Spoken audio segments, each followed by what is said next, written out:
Hello student, today we are going to learn unit number 1, page number 3, a teenager's prayer. The actual poem आज आपण शिकणार आहोत. तर सर्व मुलांनी तुमच्या कोर्स बुकमधलं पेज नंबर 3 काढायचं आहे. तर ॲक्च्युअल वॉर्मिंग अप ॲक्टिव्हिटी ही आपली झालेली आहे. बऱ्याच मुलांनी होमवर्क सेंड केलेला आहे. छान, खूप मुलांनी होमवर्क हा सेंड केलेला आहे. तर राहिलेली जी मुलं आहेत त्यांनी वॉर्मिंग अपच्या ज्या ॲक्टिव्हिटी आहेत त्या सेंड करायच्यात पर्सनल नंबरवरती. ठीक आहे.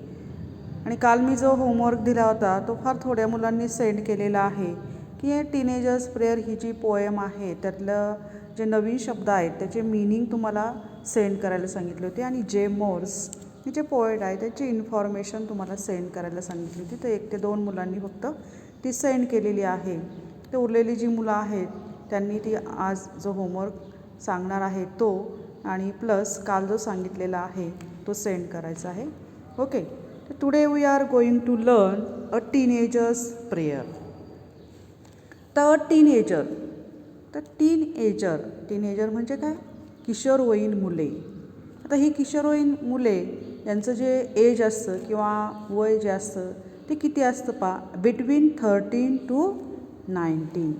म्हणजे 13 ते 19 या वयोगटातील जी मुले आहेत त्यांना काय म्हटलेलं आहे? टीनेजर म्हटलेलं आहे. तर you are also a teenager. तुम्हीसुद्धा या ठिकाणी टीनेजर आहात. म्हणजे तुम्हीही किशोरवयीन मुलं आहात आणि खास तुमच्यासाठीच या ठिकाणी ही पोयम ह्या 10th स्टँडर्ड कोर्स बुकमध्ये दिलेली आहे. ठीक आहे. अ टीनेजर्स प्रेयर म्हणजे प्रार्थना, तुम्हाला माहिती आहे. तर या ठिकाणी आता एखादी जर प्रार्थना असेल तर आपण प्रार्थना कुणाला करतो? हुम वी प्रे गॉड. For what? कशासाठी आपण या ठिकाणी प्रे करतो किंवा प्रेयर कशासाठी करतो? तर या ठिकाणी बरीच कारणं आपल्याला सांगता येईल. There are various types of reasons. We want something from God. At that time we pray the God. Then we want our happiness. At that time we pray the God.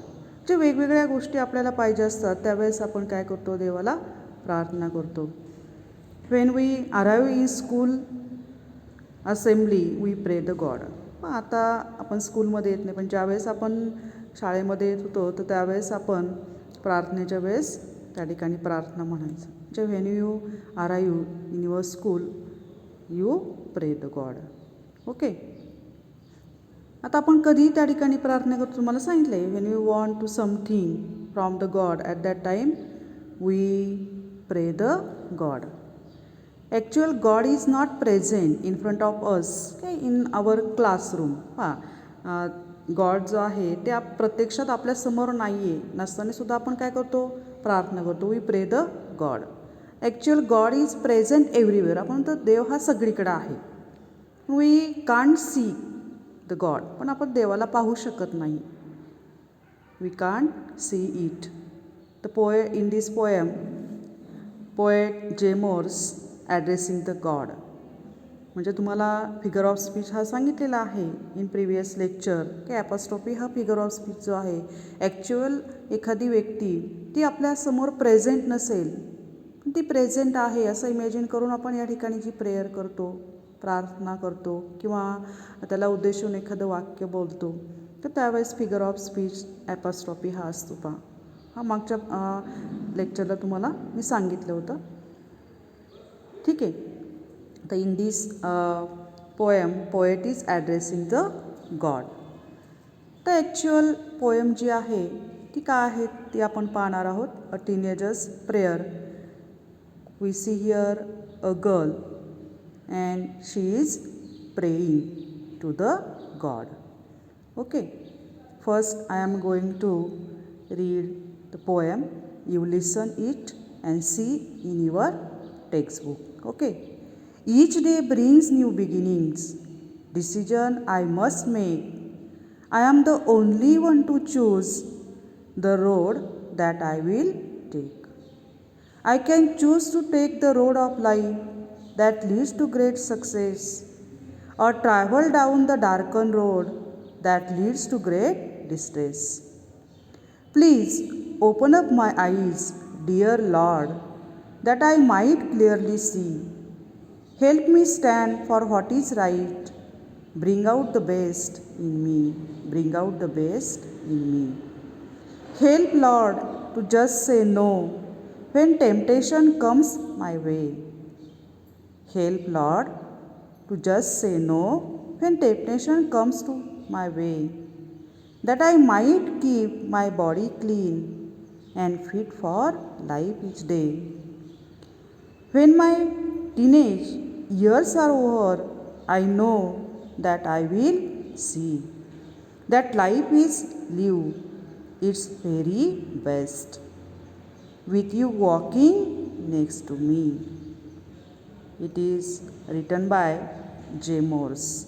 This poem is written by J. Morse. And in this poem, a teenager, that is a girl, is expressing his thoughts about the decisions she wants to make for leading successful life. And she prays to God, help me, help her to lead the best life. म्हणजे best लाईफकडे जाणारा जो रस्ता आहे तो कसा choose करायचा, त्यासाठी मला हेल्प कर, मदत कर, अशा प्रकारे ती प्रेयर करते. ॲक्च्युली इथं गर्ल दाखवलेली आहे, पण पोएट जे आहे तर पोएट या ठिकाणी जे स्वतः ही कविता म्हणजे स्पीकर जो आहे तो पोएट आहे, म्हणून आपल्याला या ठिकाणी टीनेजर हा बॉय म्हणून घ्यायचा आहे. ओके, म्हणजे the speaker in this poem is the boy, that is the poet. Okay, actual आता फर्स्ट स्टांजा जो आहे तो आपण पाहणार आहे. I am going to read. Each day brings new beginnings. Decision I must make. I am the only one to choose the road that I will take. तर each day brings new beginnings. जे प्रत्येक दिवसाची सुरुवात ही वेगळी असते, किंवा प्रत्येक दिवस आपल्यासाठी वेगवेगळी आव्हाने घेऊन आलेला असतो. जे every day we face new beginnings, new challenges, new things, new hopes and new dreams. Every day we face all these things. या सगळ्या गोष्टींना आपण रोज फेस करत असतो. when we wake up, at that time we face these things, new challenges, new beginnings, new hope, new dreams.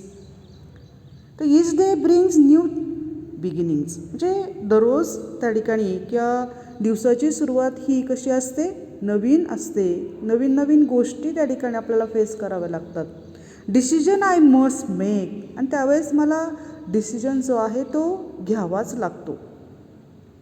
Must make. आता या ठिकाणी पहा, ही सेकंड लाईन जर आपण पाहिली, डिसिजन आय मस्ट मेक, तर या ठिकाणी कवीने काय केलेलं आहे, फिगर ऑफ स्पीच यूज केलेला आहे. त्या फिगर ऑफ स्पीचचं नाव आहे इन्व्हर्जन. तुम्ही तुमच्या नोटबुकमध्ये लिहून ठेवा. इन्व्हर्जन हा figure of speech, INVERSION. Inversion हा फिगर ऑफ स्पीच या ठिकाणी यूज केलेला आहे. आता इन्व्हर्जन म्हणजे काय, तर इन्व्हर्जन म्हणजे या ठिकाणी सिक्वेन्स जो असतो पहा, जर आपण एखादं सेंटेन्स पाहिलं तर त्या सेंटेन्सचा सिक्वेन्स कसा असतो, सब्जेक्ट, व्हर्ब आणि ऑब्जेक्ट. तर तसा सिक्वेन्स या ठिकाणी या लाईनमध्ये नाही आहे पहा. तर ज्यावेळेस शब्दांची अदलाबदल केलेली असते तर त्यावेळेस इन्व्हर्जन हा फिगर ऑफ स्पीच होतो. तर या ठिकाणी जे मोर्ससाठी इन्व्हर्जन हा फिगर ऑफ स्पीच यूज केलेला आहे. Decision I must make. Actual he line कशी पाहिजे होती पहा, आय मस्ट मेक डिसिजन अशी लाईन पाहिजे होती. म्हणजे सब्जेक्ट, व्हर्ब आणि ऑब्जेक्ट. कशी लाईन पाहिजे होती ही, आय मस्ट मेक डिसिजन. पण कवीने या ठिकाणी काय केलेलं आहे, इन्व्हर्जन हा फिगर ऑफ स्पीच यूज केलेला आहे. शब्दांची अदलाबदल केलेली आहे. जो सिक्वेन्स आहे तो सिक्वेन्स आपल्याला इथं दिसत नाही आहे. तर मग सेकंड लाईन जी आहे ती इन्व्हर्जन हे फिगर ऑफ स्पीच आपल्याला दाखवते. ठीक आहे, म्हणजे आत्तापर्यंत आपण 2 फिगर ऑफ स्पीच पाहिलेले आहेत. पहिला जो आहे ॲपॉस्ट्रॉफी. ॲपॉस्ट्रॉफी म्हणजे एखाद्या गोष्टीला उद्देशून म्हणजे एखादं वाक्य म्हणणं किंवा आता जी गोष्ट आपल्यासमोर प्रेझेंट नाही आहे ॲक्च्युली, तरी पण आपण प्रेझेंट आहे असं इमॅजिन करतो आणि त्या ठिकाणी प्रार्थना करतो, प्रेयर करतो. तर अशा वेळेस ॲपॉस्ट्रॉफी हा फिगर ऑफ स्पीच होतो.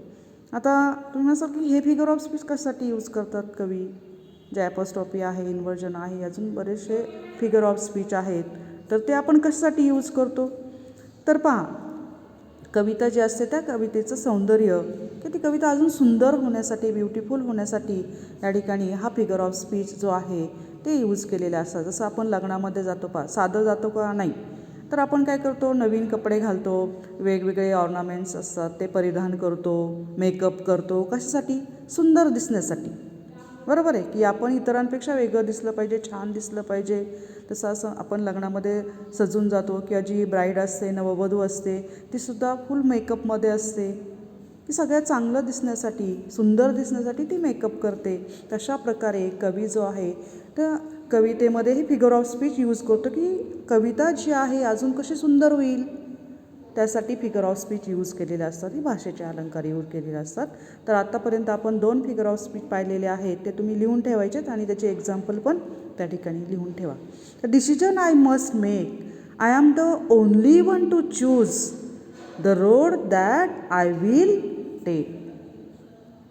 आता या ठिकाणी there are 2 roads and the teenager should choose right path, right road. जे योग्य रस्ता त्या ठिकाणी टीनेजर जे आहेत त्यांनी चूज केला पाहिजे.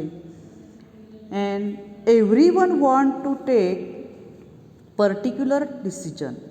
म्हणजे या ठिकाणी प्रत्येकाला म्हणजे आपण काय म्हणतो, राईट डिसिजन आपण स्वतःच घेतला पाहिजे.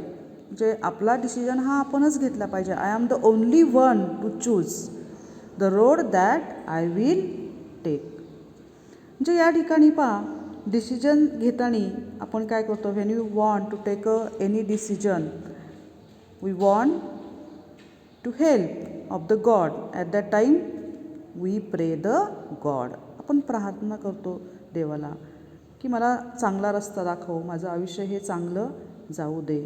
अशा प्रकारे आपण त्या ठिकाणी कवीला काय करत असतो, म्हणजे कवी जो आहे तो त्या ठिकाणी प्रार्थना करतो. कवी म्हणजे त्या ठिकाणी द बॉय ऑफ टीनेजर. म्हणजे न्यू बिगिनिंग्स असतील किंवा न्यू चॅलेंजेस असतील, न्यू होप्स असतील, तर त्या ठिकाणी ते पूर्ण होण्यासाठी त्या ठिकाणी we pray the God. Every one want to take particular decision. म्हणजे प्रत्येकाला पर्टिक्युलर डिसिजन हा घेतला पाहिजे. म्हणजे आपला डिसिजन आपणच घेतला पाहिजे. नाही तर मग मित्रांनी जो घेतला डिसिजन तो आपण घ्यायचा नाही. We want to fulfil our aim. म्हणजे जेव्हा आपलं जे एम आहे, गोल आहे, आपल्याला पूर्ण करायचं असेल तेव्हा आपण त्या ठिकाणी आपला डिसिजन म्हणजे राईट पाथ हा चूज केला पाहिजे आणि त्यासाठी आपण प्रे करतो आहे पहा गॉडला. आता ठिकाणी 3rd लाईन जी दिलेली आहे, I am the only one to choose the road that I will take. There are so many roads. पहा, खूप रस्ते असतात.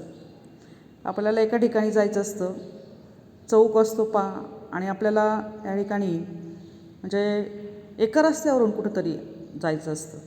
म्हणजे ज्या गावाला जायचं असतं तो एकच रस्ता असतो आणि मग त्यावेळेस आपण ह्याला इकडे इकडे तिकडे विचारत राहतो किंवा आता मॅप आपण लावतो, तर जो राईट पाथ असेल तिथून आपण त्या ठिकाणी जात असतो. जे every one want to take right path. म्हणजे there are so many roads but I have choose correct road. म्हणजे करेक्ट रोड आपल्याला चूज करायचा आहे आणि which road I will choose, this is my decision. म्हणजे जो रस्ता आपण त्या ठिकाणी चूज करणार आहोत तो माझा डिसिजन झाला, निर्णय झाला. प्रॉपर रोड आपण चूज केला पाहिजे. त्यासाठी we pray the god to show the proper way. Okay. And we pray the god to show me the ladder of success, happiness. God help me for that. जे आपल्याला जर यशाची CD चढायची असेल तर त्यावेळेस आपण काय करतो, गॉडची हेल्प घेतो. ओके. म्हणजे अशा प्रकारे या स्टांजामध्ये काय सांगितलं की प्रॉपर वे जो आहे तो आपण चूज केला पाहिजे आणि it is our responsibility. There are options. One road goes to wrong way and second road goes to correct way. तर कुठला रस्ता आपल्याला चूज करायचा हे आपणच ठरवलं पाहिजे आणि त्यासाठी आपण कुणाची मदत घेतो आहे? We take a help of the God. Okay. आता या ठिकाणी first stanza is over. Second stanza जो आहे तो काय दिलेला आहे पा. I can choose to take the road of life that leads to great success. Or travel down the darken road that leads to great distress. आता या ठिकाणी डार्कनचा इंग्लिश टू इंग्लिश मिनिंग मी तुम्हाला नवीन शब्दांचे मिनिंग लिहायला सांगितले. तर darken means here it refers to evil म्हणजे वाईट दिवस या ठिकाणी असा अर्थ घ्यायचा आहे डार्कनचा. जे मार्जिन प्लेसमध्ये जे वर्ड दिलेले आहेत ते दिले डार्कन पा. त्यानंतर सेकंड वर्डला distress means great worry and strain that is sorrow म्हणजे दुःख असा त्याचा अर्थ आहे. ओके. तर I can choose to take the road of life O God help me to choose the road that goes to the life. म्हणजे चांगलं जीवन कसं जगायचं आणि तो रस्ता जो आहे चांगल्या जीवनाकडे जाण्याचा तो निवडण्यासाठी मला मदत कर की त्या माझ्या चांगल्या जीवनामध्ये काय काय असेल. गुड हेल्थ त्या ठिकाणी मला मिळेल किंवा हॅपीनेस असेल. अशा प्रकारचं लाईफ चूज करण्यासाठी मला तू मदत कर. Okay. That leads to great success की जो रस्ता आहे तो ग्रेट सक्सेसकडे म्हणजे चांगल्या सक्सेसकडे जाईल म्हणजे मला यश मिळेल. I want to fulfil my goal and you help me for that and show me the ladder of success. So god help me for that. और travel down the darken road that leads to great distress. There is two type of path. One leads to success and second leads to distress or failure. दुसरा जो आहे रस्ता तो फेल्युअरकडे जाणार आहे किंवा डिस्ट्रेसकडे जाणार आहे. And one goes to real life, one goes to happiness. So there are two kinds of path. Oh God help me for choosing the right path which will go my happy life. ठीक आहे. आता second stanza पण झालेला आहे. दोन्ही ह्याच्यामध्ये थोडंसं जे एक सारखेपणाचं आहे तेच विचार सांगितलेले आहेत. त्या ठिकाणी आपण मार्जिन प्लेसमध्ये जे काही क्वेश्चन दिलेले आहेत. I am going to read first question. What is the age group of the speaker in the poem. आता हे जे क्वेश्चन्स आहेत ते तुम्ही घरी क्वेश्चन आणि आन्सर लिहायचे आहेत नोटबुकमध्ये आणि सेंड करायचे. सेकंड क्वेश्चन आहे what decision does the speaker have to take. कुठला डिसिजन त्या ठिकाणी स्पीकरने घेतला पाहिजे. आणि थर्ड क्वेश्चन आहे what does each new day fetch. Fetch म्हणजे आणणे. FETCH फेचचा अर्थ ब्रिंग्स आणणे. What does each new day fetch. Okay. आता हा 3 क्वेश्चन जे आहेत ते क्वेश्चनचे आन्सर प्लस ज्यामुळं मी शब्द त्याचे अर्थ लिहिले नसतील ते लिहून आणा. ओके. आता या ठिकाणी राईम स्कीम पण दिलेली आहे. राईम स्कीम कशी आहे फर्स्ट स्टांजाची बघा. तर रायमिंग वर्ड आणि राईम स्कीम हे तुम्हाला माहिती आहे काय प्रकार आहे. तर राईम स्कीम जी आहे तर आपण फर्स्ट लाईनमध्ये लास्ट वर्ड जो घेतला बिगिनिंग्स. तर बिगिनिंग्स आणि मेक हे रायमिंग वर्ड नाही आहेत. तर बिगिनिंग्सला आपण जर या लाईनला जर आपण ए हे लेटर दिलं तर मेक रायमिंग वर्ड नाही आहे. मी तर बी लेटर दिलं. त्यानंतर चूज सी कारण हे दोन्ही शब्द राईम नाही आहे चूजला. त्यानंतर टेक जो आहे ते मेकला राईम आहे. मग मेकला जे लेटर दिले तेच आपण टेकला द्यायचं बी. ओके. म्हणजे ABCB अशी या ठिकाणी ही राईम स्कीम आहे या स्टांजाची. आणि सेकंड स्टांजा जर आपण पाहिला लाईफला जर आपण ए दिलं, सक्सेसला बी, त्यानंतर रोडला या ठिकाणी सी, डिस्ट्रेसला पुन्हा आपण त्या ठिकाणी बी लेटर देणार आहे कारण सक्सेस आणि डिस्ट्रेस हे रायमिंग वर्ड आहेत. म्हणजे ह्या दोन्ही जे कडवे आहेत तर त्यांची त्या ठिकाणी राईम स्कीम काय आहे ABCB ABCB. ओके. तर आज आपण आपलं लेक्चर इथंच थांबूया. ह्या 2 स्टांजाज आपले झालेले आहेत. ओके. Good bye.